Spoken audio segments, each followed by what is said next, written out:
6:17 now, the one, the only vice presidential debate for this year now in the history books. Well, the question going forward is, did Mike Pence and Tim Kaine do the job the presidential nominees needed? Let's talk about it this morning. Joining us, the Roundup panel, Fox 26 senior legal analyst Chris Tritico, Democratic media consultant Mustafa Tamiz, Republican strategist and public policy analyst Jackie Bally. Good morning to you all. Good morning. Sorry, so it would be easy to say, all right, so who won? The term from the Fox News analysis, interruptee.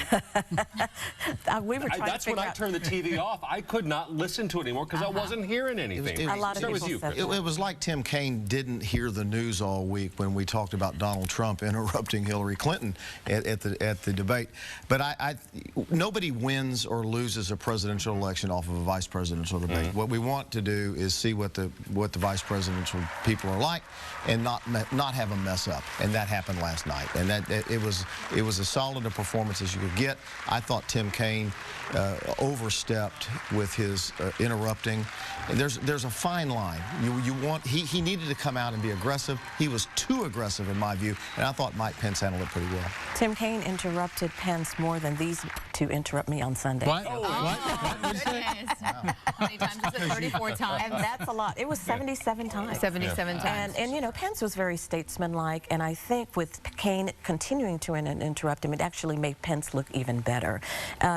One thing I will say, we wanted to get to some key issues, and we did see more of this than we thought, but I think Kaine was just much more aggressive. He had to get his certain sound bites in, and it just sounded like they were misplaced at sometimes, and it really made him look like, out of the two, he did not look as good as Pence as did. If it were Mustafa, are you just nodding out of politeness, or do you agree with I don't want to interrupt. Okay.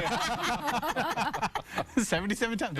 Look, I think that this is one of those debates that nobody will ever remember. It's a historic debate no one will remember. But one thing that came out of it was a real departure between Donald Trump and Pence when it came to Russia. What the policy that Pence was talking about was completely different than what Donald Trump has been talking about when it comes to Russia. And it was kind of just in awe of him kept on talking about Russia in a way that Donald Trump had never had. And that was kind of interesting. So let's talk about one of the issues that they were both passionate about, law and order. Take a listen.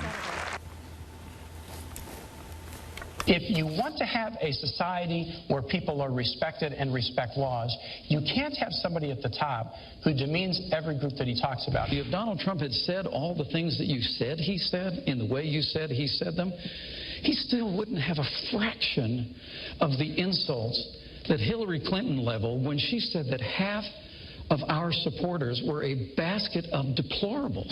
Senator, please, enough of this seeking every opportunity to demean law enforcement broadly by making the accusation of implicit bias every time tragedy occurs. Elaine, people shouldn't be afraid to bring up issues of bias in law enforcement. Mustafa. Well, look, I think that there is a real problem across the country that's being talked about, and I think people have drawn sides. Are you with law enforcement? Are you with communities?